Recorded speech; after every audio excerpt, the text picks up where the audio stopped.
تیسری چیز آپ یہ سمجھ لیں قیامت کی نشانی کے تعلق سے کہ قرآن اور حدیث نے، بہت غور سے سننا اس کو بھی، یہ آج کے زمانے سے، قرآن اور حدیث نے جس نشانی کو جس طریقے سے بتایا، اس نشانی کو بالکل اس کے حقیقی معنی پر محمول کرنا اور اس کو ویسا ہی سمجھنا، اس کے اندر اپنی طرف سے تعویلیں نہ کرنا، اس کے اندر بیجا تعویل نہ کرنا، جیسے بتایا گیا ویسے ہی ماننا۔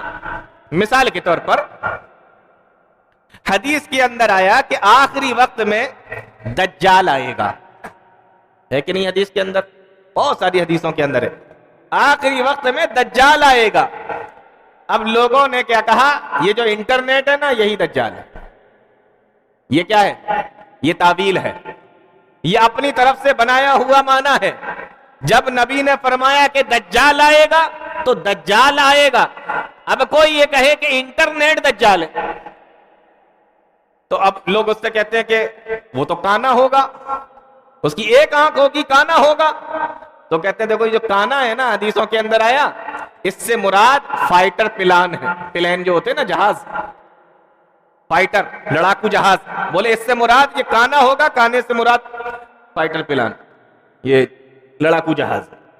تو دجال انٹرنیٹ بن گیا، ہاں، اور جو ایک آنکھ سے کانا ہوگا اس کو لڑاکو جہاز بنا دیا۔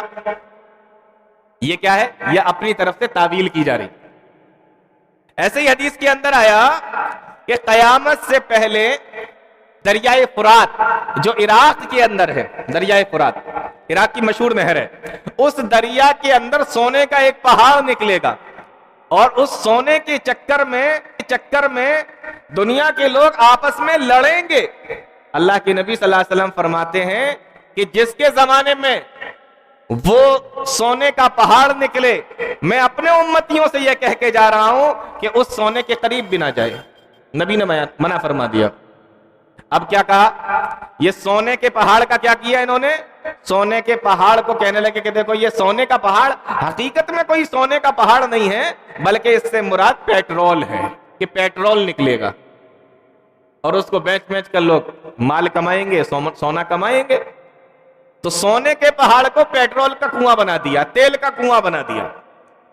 تو قیامت کی نشانیوں میں تیسری چیز یہ سمجھنا چاہیے کہ ہمیں اپنی طرف سے کوئی معنی نہیں دینا ہے، ہمیں اپنی طرف سے کوئی تعویل نہیں کرنا ہے۔ نبی نے بتایا کہ سونے کا پہاڑ نکلے گا تو سونے کا پہاڑ ہی نکلے گا، اپنی طرف سے تیل کے کنویں نکالنے کی کوشش مت کرو۔ نبی نے کہا کہ دریائے فرات کے اندر نکلے گا جو عراق کے اندر ہے، آپ نے کہا وہ تیل کا کنواں ہے۔ تیل کا کنواں تو عراق میں بھی ہے، تیل کا کنواں تو قطر میں بھی ہے، تیل کا کنواں تو دبئی میں بھی ہے، تیل کے کنویں تو سعودیہ میں بھی ہیں، تیل کے کنویں تو کویت میں بھی ہیں۔ تو اس سے پتہ ہی چلتا ہے کہ تیل کا کنواں مراد نہیں ہے۔ تو یہ باتیں سمجھ میں آ رہی ہیں آپ لوگوں کے؟ تو یہ 3 باتیں ہوں گی۔